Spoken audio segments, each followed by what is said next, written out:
오늘 우리에게 허락하신 하나님의 말씀은 아모스서 9장 1절에서 10절 말씀입니다. 아모스서 9장 1절에서 10절 말씀입니다.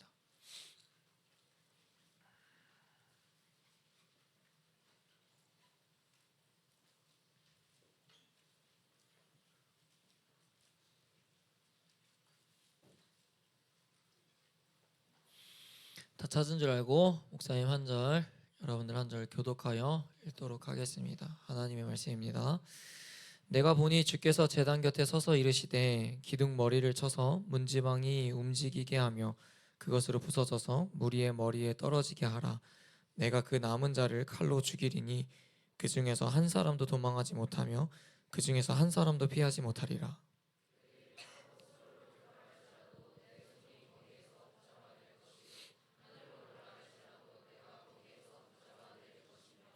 갈멜산 꼭대기에 숨을지라도 내가 거기에서 찾아낼 것이요 내 눈을 피하여 바다 밑에 숨을지라도 내가 거기에서 뱀을 명령하여 물게 할 것이요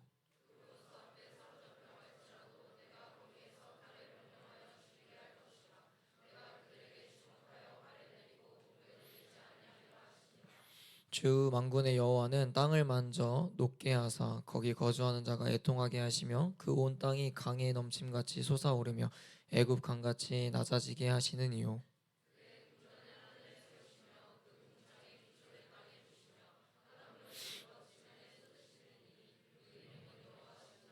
여호와의 말씀이니라. 이스라엘 자손들아, 너희는 내게 구스 족속 같지 아니하냐. 내가 이스라엘을 애굽 땅에서 블레셋 사람을 갑돌에서 아람 사람을 기르에서 올라오게 하지 아니하느냐.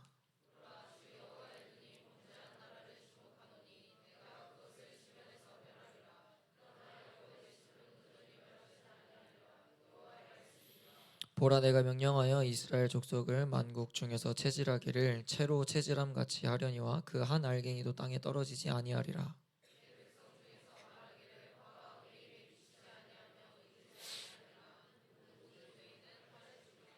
아멘. 할렐루야. 말씀 제목 읽어봅니다. 시작. 오늘도 말씀이 들리는 은혜와 깨닫는 은혜가 여러분들 가운데 진심으로 부어지기를 주님의 이름으로 축복합니다. 여러분, 이제 아모스의 막바지로 달려가고 있습니다. 오늘이 14일이죠. 그렇죠? 21일 다음 주 남았고 28일 이제 마지막 주 남았는데, 마지막 주 28일 날 아모스 성경 퀴즈 대회를 하도록 하겠습니다. 뭐야? 열심히 공부해서 성경 퀴즈 대회 때 또 잘 배웠던 것들을 기억해서 올 한 해를 마무리를 좀 했으면 좋겠는데요. 여러분, 이 아모스에게 보여주신 5가지의 환상을 마지막으로 한 번 더 점검해 봅시다. 첫 번째 뭐였죠? 메뚜기 떼. 두 번째 불. 세 번째 다림줄. 네 번째 여름 과일. 다섯 번째 오늘이 마지막 성전 파괴 환상입니다. 성전 파괴 환상. 이 또한 환상만 보더라도 무슨 의미를 주는지 잘 알 수 있습니다. 성전이 파괴된다라는 이 환상만 봤을 때 하나님께서 이스라엘 백성들을 다 파괴시키는구나, 멸하신다는 거구나 라는 것을 우리가 알 수 있게 되죠. 1절을 보면 아모스가 보게 된 이 환상을 조금 더 구체적으로 말해주고 있습니다. 어떻게 설명하냐면, 주께서 이 성전의 제단 곁에 서서 기둥에 머리를 쳐서 무리들 머리에 떨어지게 하고, 그래서 남은 자는 칼로 죽이고 한 사람도 도망치지 못하고 피하지 못했다라는 겁니다. 그게 아모스가 보게 된 환상이죠. 좀 상황을 가정해 봅시다. 조금 더 쉽게 예를 들자면 이런 거죠. 여러분, 기둥은요 성전 건물을 지탱해 주는 아주 중요한 역할입니다. 우리 교회에서도 가장 거슬리는 기둥이 2가지가 여기 딱 있죠. 2기둥이 사람들의 시야를 다 가리는. 근데 여러분, 이 기둥이 없으면 우리가 많은 사람들이 목사님을 또는 강단을 바라볼 수 있는데, 이 기둥을 없앨 수가 없잖아요. 그렇죠? 왜죠? 당연히 이 기둥을 무너뜨리게 되면은 모든 것들이 다 허물어지기 때문이죠. 자, 환상이 그런 겁니다. 이 기둥을 치셔서 모든 것들이 허물어져서 지금 이 안에 있는 모든 백성들이 다 죽게 하겠다라는 거예요. 그럼에도 불구하고 남은 자를 칼로 예외 없이 죽이겠다라고도 말씀을 하시죠. 근데 이 환상을 보면 굉장히 하나님께서 무섭게 얘기를 하신다라고 볼 수 있어요. 여러분, 이 5번째 환상이 성전 파괴라고 이야기를 했었잖아요. 여기서 우리가 한 가지 더 새로운 사실을 발견할 수 있게 되는데요. 먼저 성전이 어디에 위치해 있죠, 여러분? 어디에 위치해 있어요? 몰라요?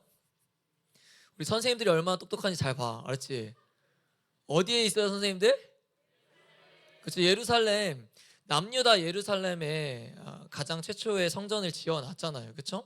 그래서 이 남유다 예루살렘 성전에 있어서 목사님 아마 예전에 아모스 설교했으면서 은연중에 얘기했을 거예요. 성전이 거기 있다 보니까 이 북이스라엘에 위치했던 사람들이 쭉 내려가서 성전에서 예배를 드리기도 했던 거예요. 물론 자기들이 편하게 북이스라엘에서도 성소를 짓기도 했지만요. 어쨌거나 우리가 이 이스라엘이라는 역사를 봤을 때 공식적인 하나님을 예배하는 처소는 예루살렘 성전이라고 하잖아요. 예루살렘 성전. 그러니까 이 남유다 예루살렘 수도에 성전이 있었는데 이 성전 파괴라는 이 환상을 통해서 우리는 뭘 알 수 있냐면은 지금까지는 북이스라엘을 향한 심판의 메시지가 강했지만 그 색깔이 짙었지만 이 마지막 환상을 통해서 하나님께서 뭘 말씀하시고자 하냐면 북이스라엘뿐만 아니라 북이스라엘과 함께 남유다까지도 모든 이스라엘 전체를 심판하시겠다라는 것을 말씀하시는 게 이 마지막 5번째 환상인 겁니다. 그러니까 아모스서가 북이스라엘의 대상에 초점이 집중되어 있는 건 사실이지만 결론을 봤을 때는 이 남유다도 결국 심판을 당하게 된다라는 거죠. 그 힌트를 우리가 어디서 알 수 있게 되냐면 아모스서 2장 4절과 5절을 통해서 우리는 이전에도 한번 봤었습니다. 이걸 가지고 설교를 하기도 했었고요. 읽어봅니다. 시작. 여호와께서 이와 같이 말씀하시되 유다의 서너 가지 죄로 말미암아 내가 그 벌을 돌이키지 아니하리니 이는 그들이 여호와의 율법을 멸시하며 그 율례를 지키지 아니하고 그의 조상들이 따라가던 거짓 것에 미혹되었음이라. 내가 유다에 불을 보내리니 아멘. 여러분 이전에도 목사님이 이걸 가지고 이야기하면서 뭘 이야기했냐면 남유다의 죄를 이야기했는데 첫째는 율법을 멸시하고 두 번째는 율례를 지키지 아니하였고 세 번째는 우상에 미혹된 모습들이 있었다라는 거예요. 다시 말해서 남유다 역시 종교 지도자들과 백성들이 타락의 길을 걷고 있었다라는 거죠. 이미 높은 지도자들도 북이스라엘뿐만 아니라 남유다 이미 그 안에서도 온갖 부패와 부조리를 통해서 가난하고 약자들을 괴롭게 했습니다. 그래서 하나님께서 마지막 환상을 통해서 아모스에게 미리 말씀해 주신 것은 북이스라엘뿐만 아니라 남유다까지 포함해서 즉 이스라엘 전체 하나님의 백성이라고 일컬음 받았던 이스라엘 전체를 완전 싹 갈아엎어버리겠다라고 이제 말씀을 하시는 거죠. 여러분 2절에서 4절을 한번 눈으로 볼래요?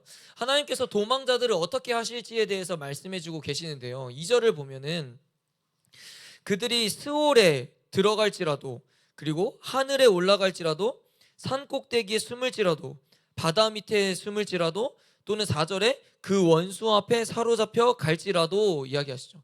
어떻게 해서든 붙잡아 내릴 것이고 찾아낼 것이고 뱀을 명령하여 물게 할 것이고 다른 원수에게 잡혀가도 내가 반드시 죽이게 할 것이다 라고 하신단 말이에요. 하나님께서 심판하시겠다고 한번 작정하시면 어떻게 하시는지 그분이 심판하시겠다는 의지가 어느 정도인지를 우리는 사실 이 구절을 통해서 명확하게 알 수 있습니다. 여러분 무소부재라는 말 들어봤습니까? 무소부재? 무소부재는 이 세상 어디든지 안 계신 곳이 없다라는 뜻이에요.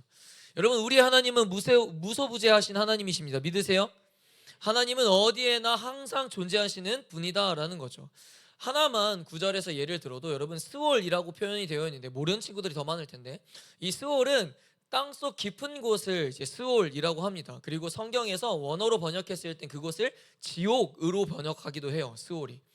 즉 이런 곳까지 주님께서 쫓아오시겠어라고 아무리 도망쳐도요 그곳까지 반드시 찾아가서 그 자를 벌하시겠다라는 거예요. 그게 하늘이든 산꼭대기든 바다 밑이든 원수의 손이든 상관없이요. 오늘 본문을 보면서 목사님은 다시금 깨달았던 게 하나님께서 심판하시기로 작정하면 진짜 굉장히 집요하신 면이 있구나라는 것도 보게 돼요. 그냥 놓지 않는다라는 거예요. 원수의 손에 잡혀가도 어차피 우리가 생각했을 때 원수의 손에 잡혀가서 원수의 손 안에서 죽을 텐데 라고 생각할 수 있지만 반드시 내가 그 원수의 손에 잡혀가더라도 찾아가서 내 손으로 반드시 심판하시겠다라는 거예요. 여러분 여기서 오늘 우리가 깨달아야 할 것이 있죠. 그게 무엇입니까? 절대 우리는 하나님으로부터 도망칠 수 없다라는 거예요. 사랑하는 여러분, 우리가 죄를 짓고요 아무리 도망쳐도요 하나님으로부터 도망칠 수가 없습니다. 아무리 죄를 숨기려고 해도요 하나님 앞에서 숨길 수 있는 죄는 단 하나도 없는 겁니다. 오늘 본문을 통해서 분명하게 말씀하시는 건 내가 하늘로 도망쳐도, 내가 산꼭대기 숨을지라도, 내가 바다 밑에 숨을지라도, 원수에 잡혀갈지라도 내가 반드시 너를 찾아낼 것이다 라고 말씀하셔요. 여러분, 우리가 죄를 짓고 아무리 도망치고 숨기려고 해도요, 무소부재하신 하나님 앞에서는 아무 소용없는 일이라는 거예요. 아담이 선악과를 먹은 후에 성경이 기록하기로 아담과 하와가 여호와 하나님의 낯을 피하여 동산 나무 사이에 숨은지라 라고 기록하고 있거든요. 근데 여러분 알죠? 숨겨지던가요? 그들이 하나님이 못 찾으시던가요? 아니죠.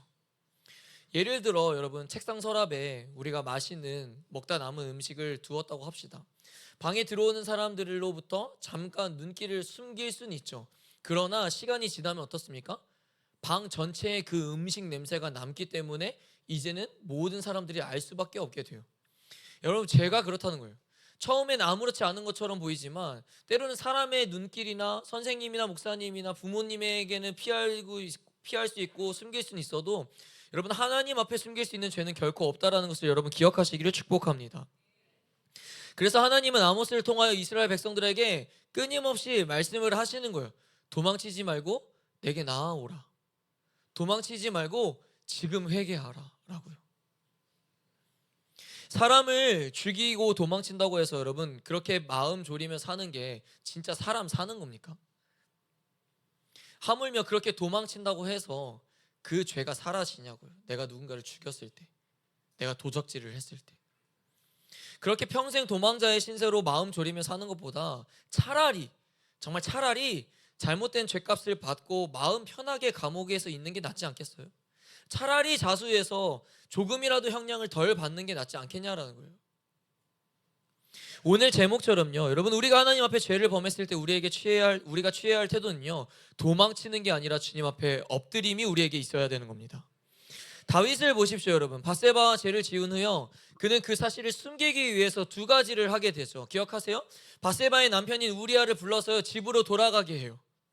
그리고 두 번째로는 그 계획대로 되지 않자 전쟁터에서 우리아를 죽게 만드는 방식으로 자신의 죄를 덮으려고 했습니다. 근데 여러분, 그게 되던가요? 그 죄가 덮어지던가요? 그러나 다윗이 여러분 다른 사람들과 달랐던 점이 분명하게 있죠. 그는 나단 선지자의 책망을 듣고요, 하나님 앞에 진실된 엎드림이 있었다라는 거예요. 그러니 하나님께서 다윗의 회개를 들으시고 그 죄를 용서해 주셨다라는 거예요. 지난주에도 목사님이 말했지만 여러분, 사람의 말이 아니라 하나님의 말씀으로 들려야 하며 그 말씀을 듣고 하나님 앞에 진실된 엎드림이 우리에게 있어야 된다라는 겁니다. 그게 여러분 죄를 범한 자가 보여야 할 태도이며, 그게 죄인된 우리가 주님 앞에 나타나야 할 태도이며, 그게 주인 앞에 종이 취해야 할 태도라는 겁니다. 할렐루야. 아무리 같은 말을 반복해서 말해줘도요, 스스로 듣기를 거부하고 하나님 앞에 엎드리지 않는다면 아무 소용이 없다라는 거예요. 목사님이 이야기했잖아요, 지난주에도. 여러분, 아무리 우리가 이 자리에 다 놓여 있더라도요, 우리가 예배에 성전에 나왔다 하더라도요, 말씀을 듣지 않고 졸고 있던지 집중하지 않던지 듣는 것을 거부하고 있다든지, 그러면 여러분 아무 의미가 없다고요. 아무 의미가. 목사님이 올 초에 이야기했었죠. 합쳐지면서 초반에 이야기했었지만 여러분, 기도할 때요, 그냥 무릎부터 꿇고 시작하는 겁니다. 그게 반을 먹고 들어가는 거예요. 여러분, 무릎 꿇는 의미가 도대체 뭡니까? 주님께 항복한다는 의미지 않습니까? 주님 앞에 내 겸손함을 드러내는 태도가 무릎 꿇는 거 아닙니까? 여러분, 말씀을 들었지만 분명한 찔림이 있었지만 뭐라고 기도해야 할지 모르겠습니까? 그럼 엎드리십시오. 무릎 꿇고 엎드리는 것부터 시작하는 겁니다. 아무리 대단한 신앙인이라고 해도요, 여러분, 하나님 앞에 죄를 범하지 않는 사람은 없어요. 그렇죠? 그럼 우리는 평생 죄인으로 살기에 구원받을 수 없는 존재들인 겁니까? 그게 또 아니죠. 여러분, 정말 중요한 것은요, 죄를 지었다는 사실보다 그 죄를 가지고 어디로 내가 방향으로 가고 있느냐가 더 중요하다라는 겁니다. 동의가 되세요? 여러분, 죄를 지을 수 있다니까요. 죄를 짓게 되더라도요, 그 죄를 방치하거나 숨기거나 가지고 도망친다면 말씀처럼 용서받지 못하고 심판받는 이스라엘 백성들이 우리가 되는 거예요. 내가 되는 거예요. 내가. 목사든 집사든 장로든 상관없이요, 예외가 없다고요. 예외가. 그러나 그 죄를 가지고 하나님 앞에 엎드려 진실된 회개를 드린다면 다윗과 같이 용서받고 무서운 형벌이 아니라 구원의 놀라운 은혜를 입게 되는 겁니다. 할렐루야. 그렇다면 여러분, 우리는 죄를 범했을 때 어디로 향하고 있습니까?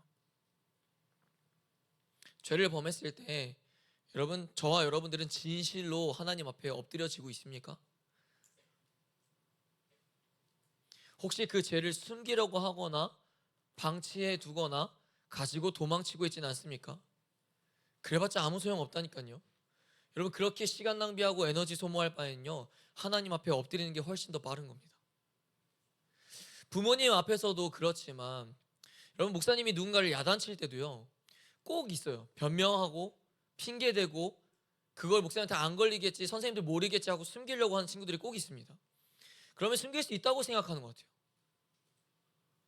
분명 목사님이 알고 있는데도 목사님이 물어도 그 질문에 거짓말로 대답을 하는 거예요. 그럼 여러분, 목사님 입장에서 어떤 마음이 들까요? 거짓말하고 숨기고 핑계대는 친구들을 신뢰하기가 어려워지겠죠. 그리고 나중에 그게 맞다는 사실이 밝혀지면 그제서야 죄송하다고 후회하는 겁니다. 근데 여러분, 반대로 무언가를 잘못했던 거를 이야기하고 말을 했을 때 그걸 듣고 죄송하다고, 그걸 고치겠다고, 잘못했다고 말한다면 여러분, 그 모습이 얼마나 이뻐 보이는지 아십니까? 부모에게도요. 그럼 더 화를 낼 수가 없는 겁니다. 그럼 모든 게 그 자리에서 회복이 시작되는 거예요. 관계가요. 사랑하는 여러분, 하나님과의 관계에 있어서도 똑같은 거예요. 죄를 가지고 도망친다면요, 하나님과 멀어지기 시작하는 겁니다. 핑계대고 변명하고 하나님 앞에서 하나님을 원망한다면요, 하나님과의 관계에 있어서 더더욱 멀어지기에 또 같은 죄를 반복할 수밖에 없게 돼요. 그럼 우린 나중에 땅을 치면서 후회하게 되겠죠. 이전에 목사님 얘기했던 것처럼, 아, 그때 말씀 잘 들을 걸, 그때 회개할 걸, 그때 조금 더 열심히 해볼 걸. 사랑하는 여러분, 아직 늦지 않았습니다. 우리가 죄를 가지고 도망친다면요, 하나님과 끊임없이 멀어지겠지만 죄를 가지고 하나님 앞에 엎어진다면요, 그 멀어졌던 관계가 다시 가까워지는 겁니다. 어떻게요? 주님이 먼저 오시거든요. 죄를 가지고 하나님 앞에 진실된 회개를 드린다면요, 회복이 빨라지기 시작하는 겁니다. 이전에도 언급했지만 우리에게 하나님을 향한 진정한 두려움, 즉 경외심이라는 것이 있으면요, 우리는 하나님 앞에 엎드리는 겸손을 보일 수밖에 없는 겁니다. 하나님이 바라시는 이스라엘 백성들에게 바라는 모습이 그거였던 거예요. 하나님이 지금 우리에게 바라시는 모습이 이거인 겁니다. 진정으로 하나님을 두려워할 줄 아는 그 경외심이 우리 가운데에 놓여져 있어서 하나님을 봤을 때, 하나님 앞에 섰을 때 엎드려지는 이 겸손함이 당연해질 수밖에 없는 그 태도, 그걸 주님께서 우리에게 바라신다라는 겁니다.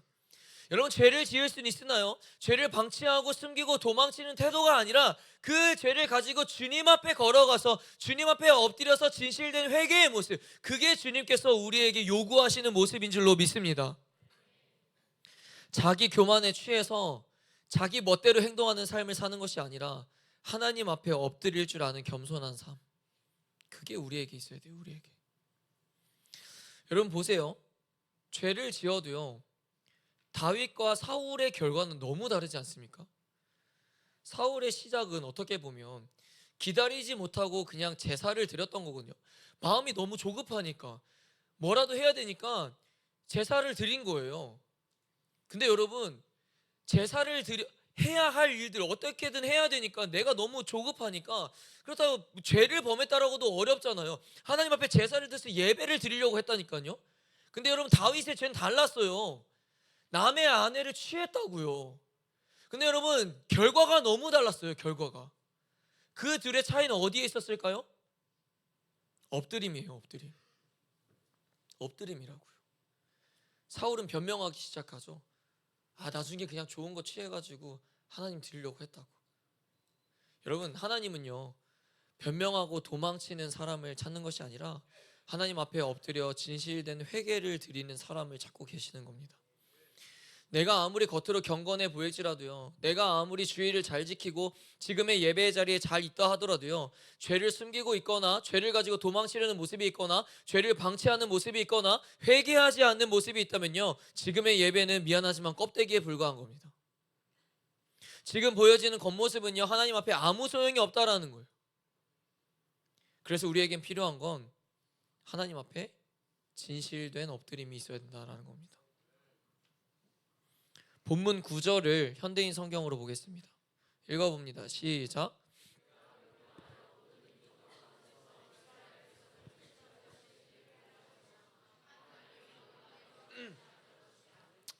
아멘. 여기서 체질하듯이라는 이 표현을 잘 모를 수 있는데, 여러분 이 채를 친다 뭔지 아시죠? 엄마가 요리를 할 때 또는 베이킹을 할 때 보면은, 그쵸? 이 채를 치는 모습들이 있잖아요. 해야 되는, 쓸 것과 쓰지 않는 것들을 좀 걸러내는 용도이기도 하죠. 네, 여러분 방금 읽었던 이 본문이 그와 같은 건데요, 하나님도 이와 같이 이스라엘 백성들을 두고 체질을 하시겠다는 거예요. 그 이유가 뭘까요? 알곡과 가라지를 구분하겠다는 거예요. 알곡과 가라지가 뭔데요? 중에 뭔데 고개 끄덕끄덕해? 알곡과 가라지가 뭐예요? 괜찮아, 여기 고1, 2, 3도 잘 몰라. 여러분 알곡과 가라지가 뭡니까? 알곡은 먹을 수 있는 곡식을 이야기하며, 가라지는 정말 곡식과 똑같이 되게 비슷하게 유사하게 생겼지만 실제로는 잡초와 같이 먹지 못하는 것을 가라지라고 이야기를 해요. 즉 다시 말해서 진짜와 가짜를 구분하시겠다라는 거예요, 체질을 함으로써. 여러분 우리에게 한번 질문해 봅시다. 스스로를 알곡과 가라지 중에서 무엇이라고 생각하십니까? 가라지가요, 실제로 보면 굉장히 유사하대요, 진짜와 같이. 근데 속이 없는 거잖아요, 가라지는. 여러분 이스라엘 백성들과 같이 겉모습만 갖춘 믿음이라면요, 이스라엘 백성들과 같이 형식적인 신앙생활을 하고 있는 모습이라면요, 예배당에는 앉아있지만 마음이 없는 예배자라면요, 그게 가라지인 겁니다. 가라지는 알곡과 굉장히 비슷하게 생겨서 구분하기가 어렵지만, 그러나 분명한 건 열매가 다르다는 거예요. 열매가 하나님 앞에 바로 서 있는 것처럼 보일 수는 있으나, 사람들 눈에는 속일 수 있으나, 하나님이 채를 치는 순간은 다 걸러지게 되어 있다라는 거예요. 오늘 본문에서 체질을 함으로써 땅에 떨어진다라는 것은요, 여러분 멸망하는 것을 이야기하거든요. 멸망하는 것. 즉 일반적인 체질과는 반대로 이스라엘을 체질함으로써 악인은 떨어지고 참된 알갱이로 표현되는 그 하나님의 사람들은 채 위에 남아져 있을 거라는 거예요, 걸러져서. 그래서 9절에 표현한 것 같이 진짜 하나님의 사람들은 체질했을 때 한 알갱이도 땅에 떨어지지 않게 하겠다라고 약속하십니다. 이스라엘 백성 전체가 하나님께 선택받은 백성이라고 말하지만 그들 모두가 구원의 대상이 아니라는 거예요. 여러분 뭘 알아야 됩니까? 오늘날 교회도 마찬가지라는 거죠. 우리도 마찬가지라는 거예요. 우리가 교회를 흔히 다니면, 여러분 예수님을 믿는다면요, 다 구원받는다라고 착각하는 사람들이 너무 많아요. 정말 그렇습니까? 교회 안에서도 여러분 우리가 우리의 눈으로, 사람의 눈으로는 아무리 목사님이더라도 아무리 선생님이라도요, 누가 알곡과 가라지인지 사실 감히 구분하기 어렵죠. 그러나 분명한 건요, 하나님께서 체질하실 때 알곡과 가라지는 반드시 구분이 된다라는 거예요. 더하여 열매를 보면 알 수 있다라는 겁니다. 또 더하여 하나님 앞에 회개하지 않고 죄를 고집하는 자는 반드시 체질했을 때 떨어져 나가게 되어 있다라는 거죠.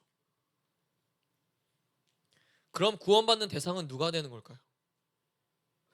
하나님 앞에 엎드린 자. 성경에서 엎드림이라는 이 표현은요, 번역하면 굉장히 여러 가지를 담고 있습니다. 경배하다, 겸손, 그리고 간구하다, 회개, 항복하다 라는 의미가 엎드림에 포함되어 있습니다. 이처럼 우리가 하나님 앞에 엎드린다는 것은 하나님을 예배한다는 것이며, 나의 왕되심을 그분께 인정하는 태도이며, 하나님 앞에 나는 낮은 자입니다 라는 것을 드러내는 태도가 엎드림이에요. 엎드림. 그래서 여러분 우리에게 엎드림이라는 이 훈련이요, 너무나도 중요한 훈련인 겁니다. 지금부터 주님 앞에 엎드려질 수 있는 훈련이 돼야 되는 겁니다. 야고보서 4장 6절 쉬운 성경으로 한번 보겠습니다. 시작. 하나님은 아멘. 어떤 자에게 은혜를 주신다고요? 겸손한 자에게. 여러분 성경을 보면 하나님 앞에 엎드린 자들의 공통적인 특징이 있어요. 보세요. 출애굽기 34장 8절을 보면 모세는 엎드린 자리에서 하나님의 말씀이 그에게 임하게 되는 놀라운 사건을 경험하게 됩니다. 그리고 여리고 전투를 앞둔 여호수아는 엎드린 자리에서 하나님의 전략과 임재를 경험하게 돼요. 그리고 다니엘은 엎드린 자리에서 하나님의 비밀과 천사의 계시를 받게 되며 요한은 엎드린 자리에서 계시록 전체의 말씀을 받게 됩니다. 여러분 엎드린 자의 공통적인 특징 반대로는 하나님의 임재하신다는 거예요. 하나님이 엎드린 자들의 곁에는 하나님께서 큰 은혜를 부어 주셨다라는 겁니다. 여러분 교만한 자는요 서 있어도 하나님께서 넘어지시게 만드시지만 연약하고 미비하더라도 엎드린 자는요 주님께서 다시 일으켜 세우실 줄로 믿습니다. 사랑하는 청소년부 여러분, 하나님 앞에 엎드림이 나의 무너진 영역을 다시 세워가는 방법이에요. 여러분 우리가 엎어짐이 회복되는 시작인 줄로 믿습니다. 여러분 그걸 깨달아야 돼요. 나는 과연 하나님 앞에 진정으로 엎드리고 있는가? 그걸 점검해 봐야 된다는 거죠. 목이 너무 고지면 안 된다는 거예요. 여러분 너무 하나님 앞에 교만해서 안 된다는 겁니다. 그럼 하나님께서 자연스럽게 다 엎어지게 만드셔요. 근데 그건 다른 엎드림의 의미인 거죠.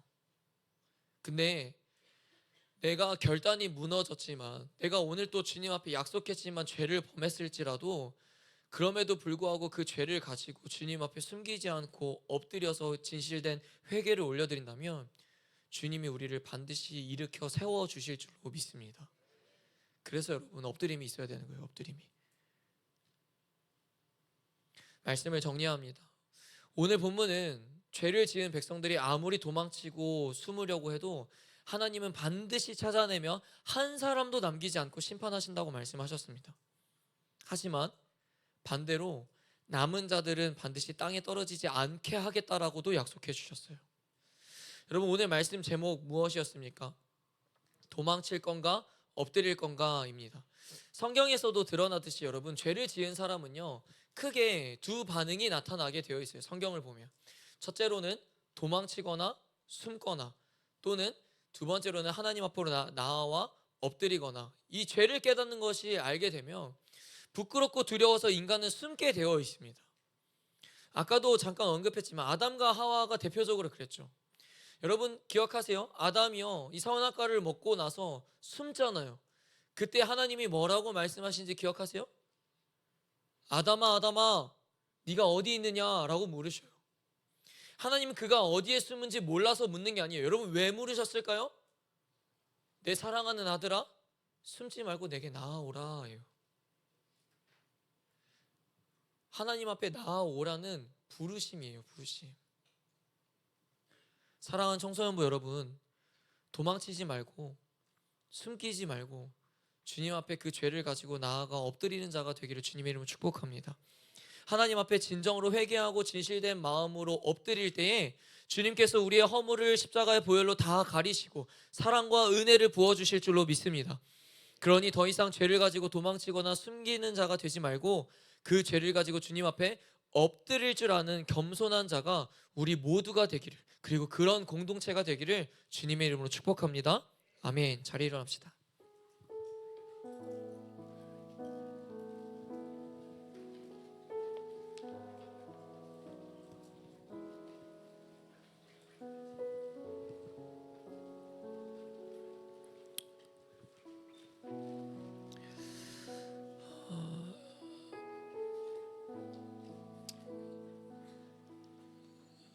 여러분들이 공감이 좀 잘 안 될 수도 있는데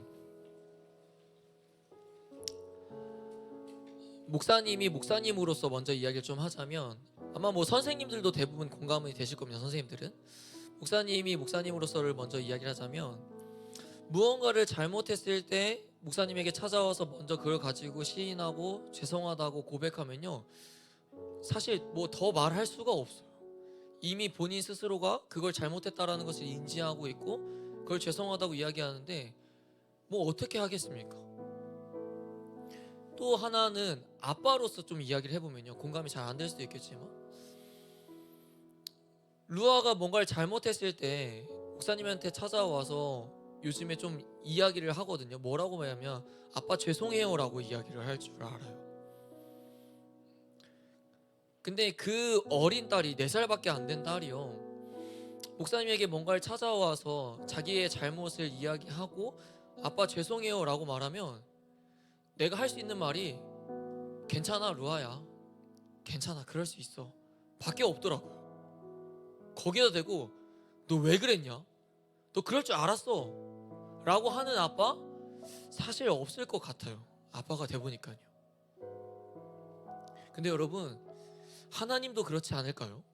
우리가 감히 아버지의 마음을 다 알 수는 없지만 여러분 생각해보면 그렇지 않겠습니까? 우리가 뭔가 죄를 지었을 때, 나 분명히 주일날 그렇게 눈물 콧물 쏟으면서 하나님 앞에 무릎 꿇고 결단했는데 한 주 제대로 못 살았어요. 결단했던 거 못 지켰어요. 근데 그 죄를 숨기거나 방치하거나 그게 두려워서 하나님을 거리에 멀리 둔다면 하나님께서 오히려 그거를 조금 더 서운해하시고 때로는 그걸 가지고 더 화를 내실 것 같아요. 근데 그걸 가지고 주님 앞에 엎드려서 주님 죄송해요, 제가 분명 주님 앞에 그런 결단했는데 주님 한 주도 제대로 지켜내지 못했던 것 같습니다. 근데요 주님, 다시 해볼 수 있는 기회 좀 주십시오. 제 힘으로 안 되니 주님 성령 하나님께서 좀 도와주셔서요, 제 안에 성령께서 충만히 임하여 주셔서요 다시금 좀 잘 살아낼 수 있도록 주님 도와주십시오. 그랬을 때 제가 믿는 하나님은요 절대 거절하신 하나님이 아니십니다. 그때 누구보다 도우시고 누구보다 괜찮다고 하고 그 손을 잡아 일으키실 하나님이신 줄로 믿습니다. 여러분 두려워하지 마십시오. 주저하지 마십시오. 하나님이 찾는 사람 엎드릴 줄 아는 겸손한 사람입니다. 그 사람이 우리가 되기를 축복합니다. 그 마음을 담아서 함께 찬양했으면 좋겠어요.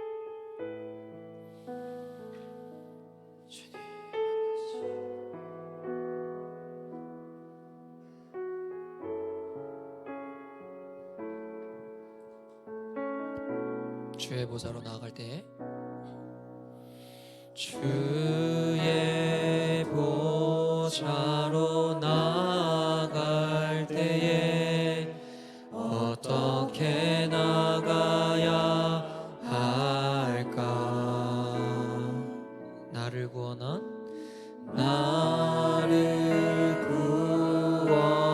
주의 십자가, 그것을 믿으며 가네. 다시 한번 주의 보좌로, 주의 보좌로 나아갈 때에 나 여전히 부족하나,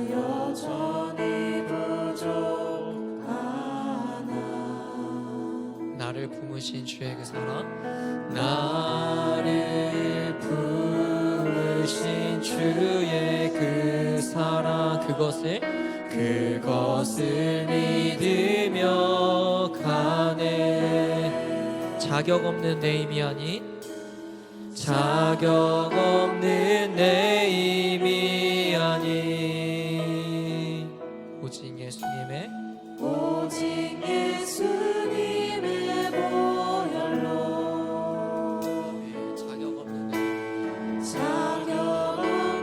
내 힘이 아닌 오직 예수님의 보혈로, 그분의 그 십자가 사랑으로 나아갑시다. 십자가의 보혈, 완전하신 사랑 힘입어 나갑니다.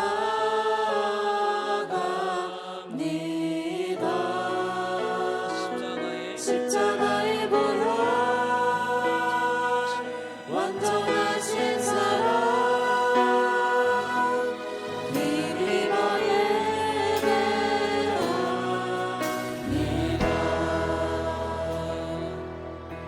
다시 한번 우리 처음부터 고백합시다. 주의 보좌로 나아갈 때에, 주의 보좌로 나아갈 때 어떻게 나가야 할까? 나를 구원한 주의 십자가,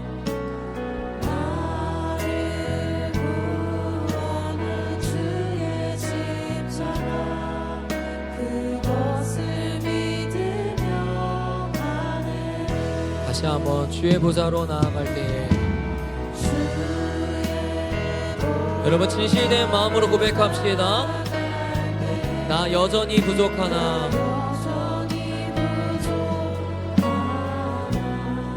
그럼에도 나를 품으신 주의 그 사랑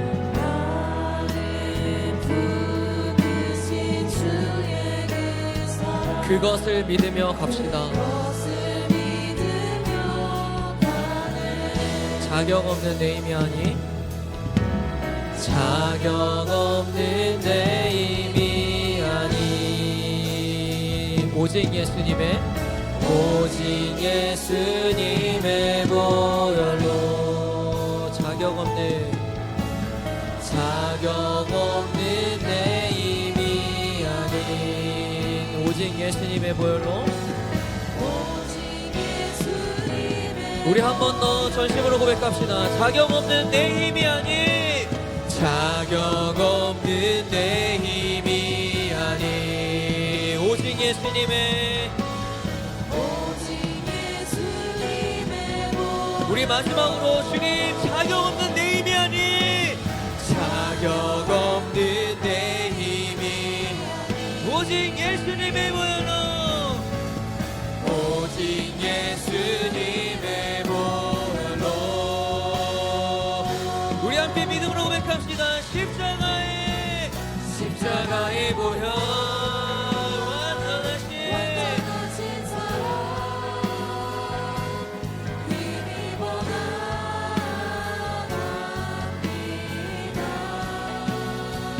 십자가의 보혈 완전하신 사랑 힘입어 우리 계속해서 주님께 그렇게 고백을 올려드립시다. 십자가의 보혈 완전하신 사랑 힘입어 나갑니다. 주님께 여러분 용기를 내서 주님 앞에 엎드리십시오. 두려워하지 말고 주님 앞에 나아가십시오.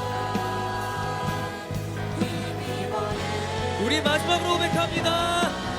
십자가의 보혈 십자가의 보혈 완전하신 주님의 사랑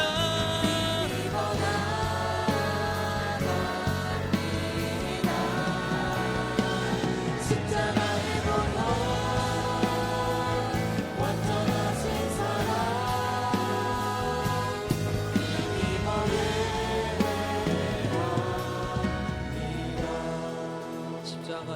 십자가의 보혈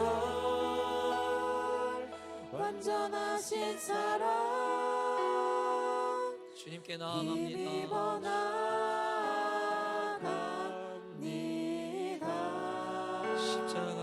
십자가의 보혈 주님 완전하신 사랑 주님 힘입어 이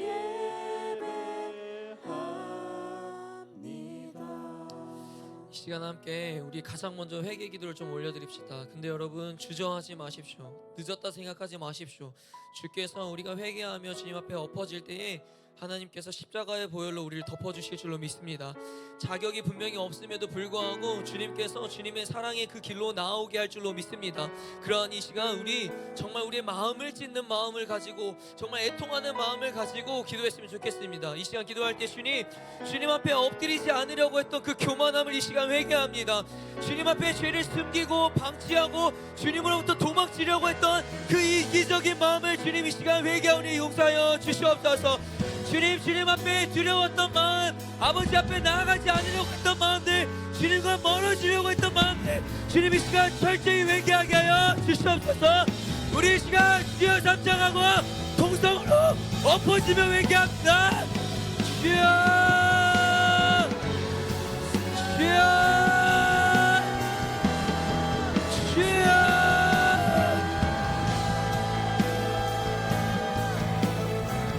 주님 앞에 엎드리십시오. 주님 앞에 엎어지십시오. 주님 엎드리지 않았던 그 교만함을 회개합니다. 주님 앞에 죄를 지었음에도 그 죄를 진실된 회개로 올려드리지 못했음에 이 시간 회개합니다. 주여, 주여, 주여.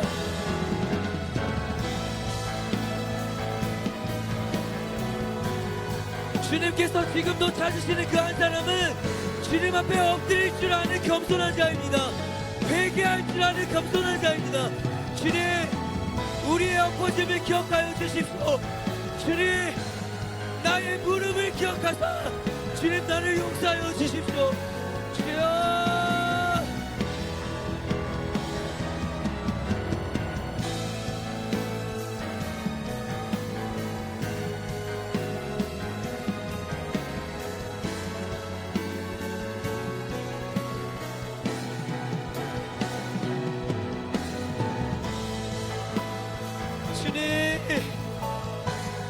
주님 앞에 엎드릴 줄 알게 하여 주십시오.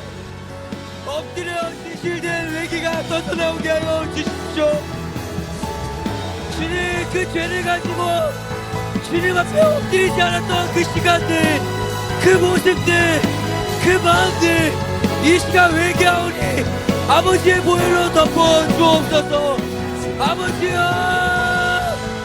아버지여.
결단을 세우고 넘어졌지만 그래도 주님 나를 불쌍히 여겨 주십시오. 주님 앞에 엎드리니 주님 내 기도를 듣고 아버지의 긍휼을 베풀어 주십시오. 주여, 주여, 오라라, 주라라, 오라라. 아버지, 아버지.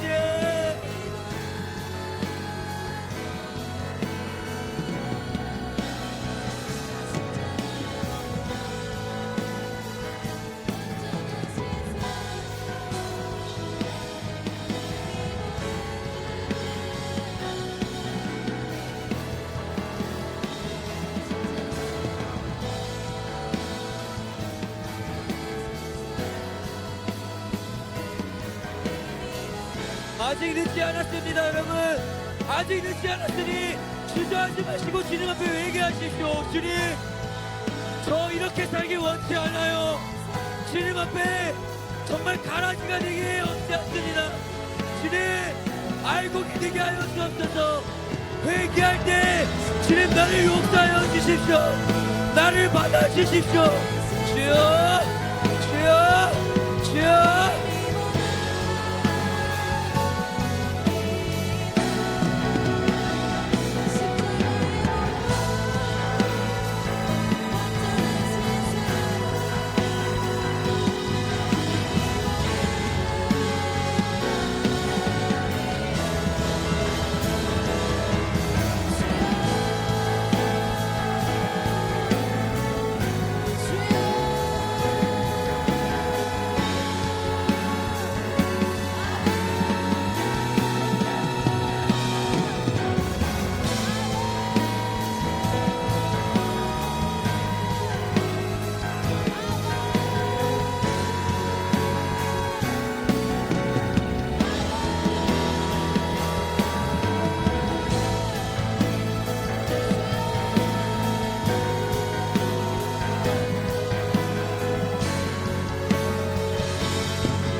사랑하는 청소년부 여러분, 사람의 눈으로 봤을 땐 알곡과 가라지가 구분되기가 쉽지 않습니다. 여기서 누가 하나님으로부터 구원받아 천국에 입성할지 누가 지옥에 갈지 아무도 알 수 없습니다. 근데 여러분, 분명한 건 기억하십시오. 우리가 모두 주의를 잘 지켜도요, 우리가 모두 예수를 믿어도요, 반드시 변하지 않는 것은 우리가 모두 죽었을 때, 주님께서 다시 오실 때 반드시 우리 모두가 예외 없이 하나님의 심판대 앞에 선다는 겁니다. 그때 주님께서 체질을 하실 거거든요. 그때 알곡과 가라지가 구분이 되어질 것입니다. 하나님의 말씀입니다. 누구든지 사람 앞에서 나를 시인하면 나도 하늘에 계신 내 아버지 앞에서 그를 시인할 것이요, 누구든지 사람 앞에서 나를 부인하면 나도 하늘에 계신 내 아버지 앞에서 그를 부인하리라. 여러분, 이 말씀이 우리 가운데 두려움으로 찾아와야 됩니다. 그래서 여러분, 우리 가운데, 기도 가운데 이 시간, 주님, 알곡과 가라지가 구분되었을 때 내가 주님 앞에 엎드릴 줄 아는 자가 되어 가라지가 아닌 알곡이 되게 하여 주시옵소서. 가짜 예수 믿는 사람이 아니라 진짜 예수 믿는 사람이 되게 하여 주십시오. 주님, 저 정말로 천국에 입성하길 원합니다. 주님, 저 진짜로 하나님 나라에 입성하길 원합니다. 그러니 주님, 지금부터 내가 주님 앞에 엎드릴 줄 아는 그 겸손함이 내게 있게 임하게 하여 주시옵소서. 주님 앞에 엎드려질 줄 아는 그 진실된 기도를 올려드렸을 때 내가 바로 알곡이 되게 하여 주시옵소서. 내가 바로 진짜가 되게 하여 주옵소서. 우리 시간 주여 묻고 기도합시다. 주여,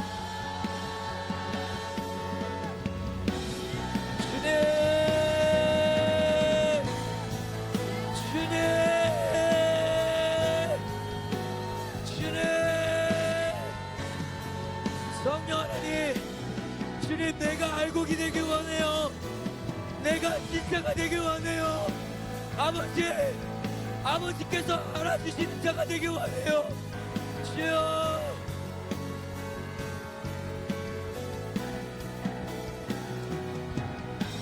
사람을 속일 수는 있으나, 부모를 속일 수는 있으나 주님을 속일 수 없다는 것을 깨닫고 주님 앞에 더 진실된 모습이 나타나게 하여 주옵소서. 그렇게 진짜 예수 믿는 진짜 그리스도인 되게 하여 주옵소서. 아버지,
하여 주십시오.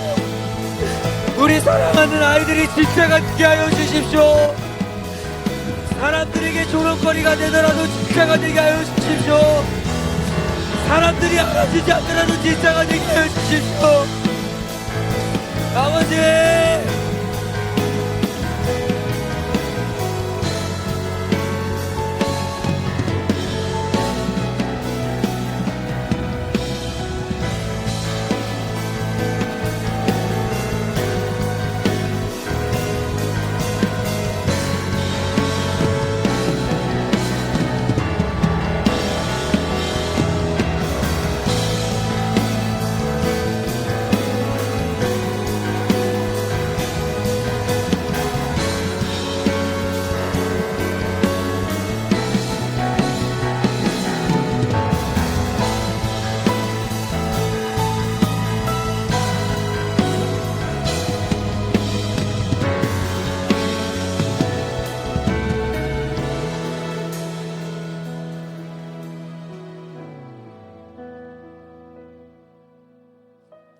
시간 한 번 더 기도했으면 좋겠는데요. 마지막으로 기도할 때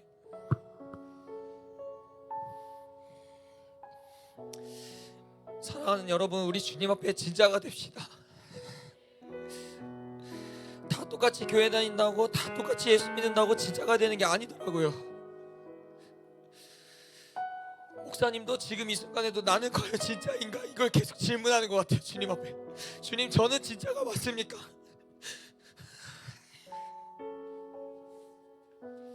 근데 성경을 보면 여러분, 이 알곡과 가라지가 열매로 구분이 되어진다고 하거든요. 그래서 우리 이 시간 마지막으로 기도할 때, 주님, 세상 사람들이 알아주지 않더라도 주님의 그 길을 걸어가는 자가 되게 하여 주십시오. 예수 믿는 사람들이 십자가를 지지 않으려면 주님, 내가 십자가 먼저 지게 하여 주십시오. 주님, 세상 사람들에게 조롱거리가 되더라도, 비난을 받더라도 주님께서 날 인정해 주시면 되니까, 주님께서 그 사실을 아시니까 주님 그거면 족합니다라는 믿음의 고백이 우리의 입술 통하여 나오게 하여 주십시오. 그래서 우리 시간 마지막으로 기도할 때, 주님 끝까지 예수의 길을 벗어나지 않는 진짜가 되게 하여 주십시오. 삶의 열매가 나타나는 진짜가 되게 하여 주십시오. 우리 마지막으로 결단하며 주여 한번 기도합시다. 주여,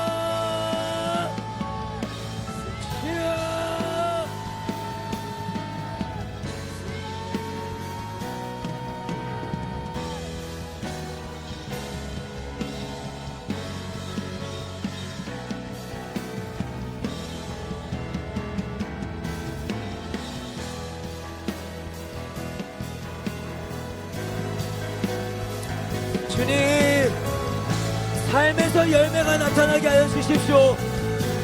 누군가에게 보여지기 위한 신앙이 아니라 하나님에게 보여질 수 있는 신앙이 되게 하여 주십시오. 사람들에게 눈에 띄는 열매가 아니더라도 주님께 보여질 수 있는 열매가 맺어지게 하여 주십시오. 주여, 주여.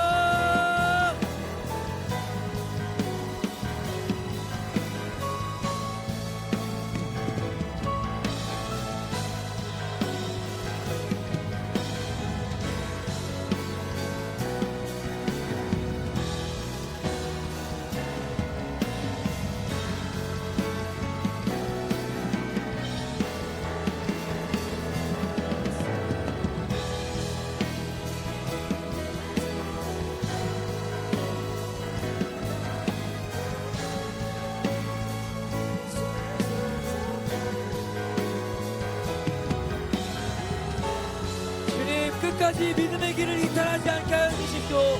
끝까지 예수의 길을 이탈하지 않게 하여 주십시오. 끝까지 그 길을 걸어가게 하여 주십시오. 끝까지 살아남아 진짜가 되게 하여 주십시오. 아버지, 아버지,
아버지 예수의 길을 믿음으로 전진할 수 있는 담대함을 허락하여 주십시오.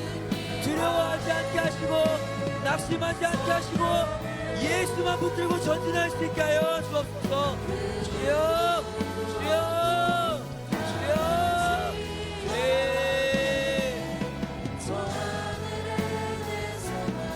우리 함께 고백합시다. 예수의 길 예수의 길 그 좁은 길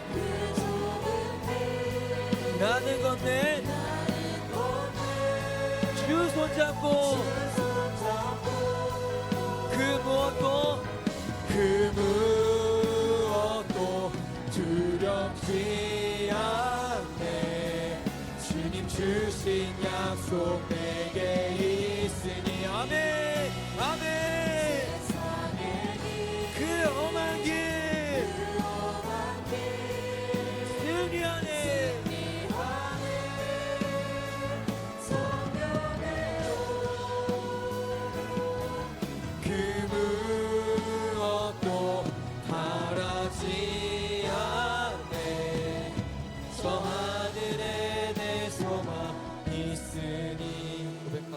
예수의 길 그 좁은 길 나는 건네 주 손잡고 두려워하지 마십시오 여러분. 그 무엇도 두렵지 주님 주신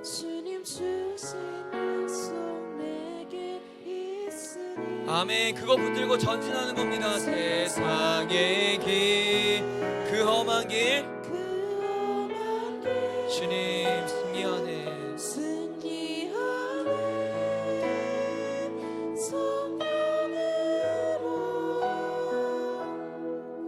그 무엇도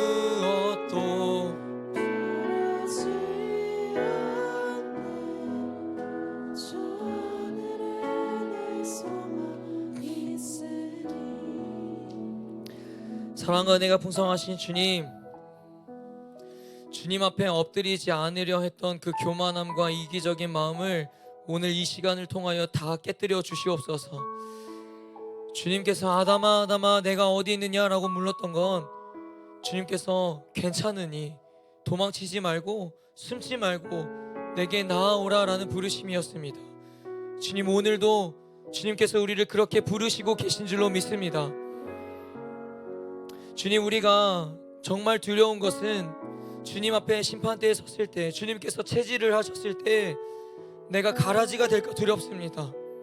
내가 그렇게 열심히 주의를 지켜왔고, 내가 그렇게 열심히 봉사했고, 내가 그렇게 열심히 제자훈련도 했는데 주님, 내가 감히 가라지가 될까봐 두렵습니다.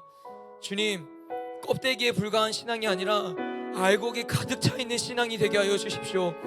교회를 다닌다고 해서 다 예수 믿는 사람이 아니라 진짜 주님 앞에 엎드릴 줄 아는 겸손함, 진짜 주님 앞에 진실된 회개함으로 죄를 씨름할 줄 아는 그 겸손함, 그 모습이 나에게 있게 하여 주셔서 하나님의 심판대에 섰을 때 주님께서 내 사랑하는 딸아, 내 아들아 부르시며 우리가 천국으로 걸어갈 수 있는 믿음의 군사들이 되게 하여 주옵소서.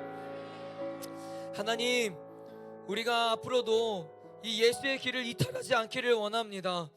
아버지, 세상 사람들이 우리를 인정하지 않더라도, 우리를 비난하고 조롱거리가 되더라도 주님, 그것에 두려워하지 않고 주님께서 나에게 주신 그 약속의 말씀이 있사오니 그 말씀 붙들고 전진하게 하여 주시옵소서.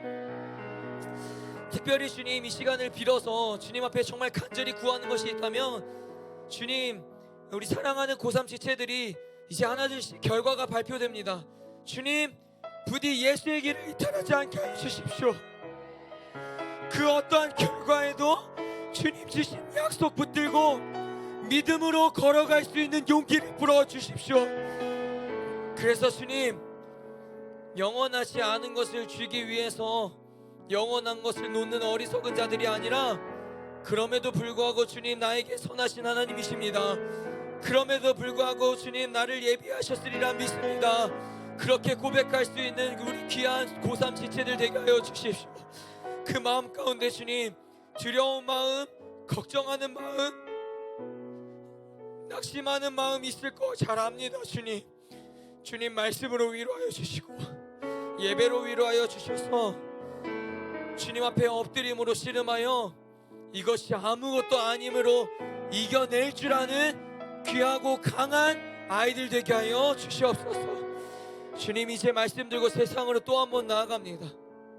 죄를 지어도 주님 앞에 그날 엎드릴 줄 아는 다윗과 같은 자가 되게 하여 주시고, 그 죄를 숨기거나 방치하거나 주님 앞에 두려워서 도망치는 자가 아니라 진실된 엎드림이 우리의 삶 가운데 날마다 있기를 간절히 소원하오니 주님, 내 안에 성령으로 가득하게 하여 주옵소서. 그래서 주님 앞에 엎어짐이 주저하지 않고 엎어질 줄 알게 하여 주시옵소서. 주님께서 그렇게 인도하여 주실 줄 믿으며 예수님 이름으로 간절히 축복하며 기도리옵나이다. 아멘. 우리 주님께 감사와 영광의 박수 올려드립시다.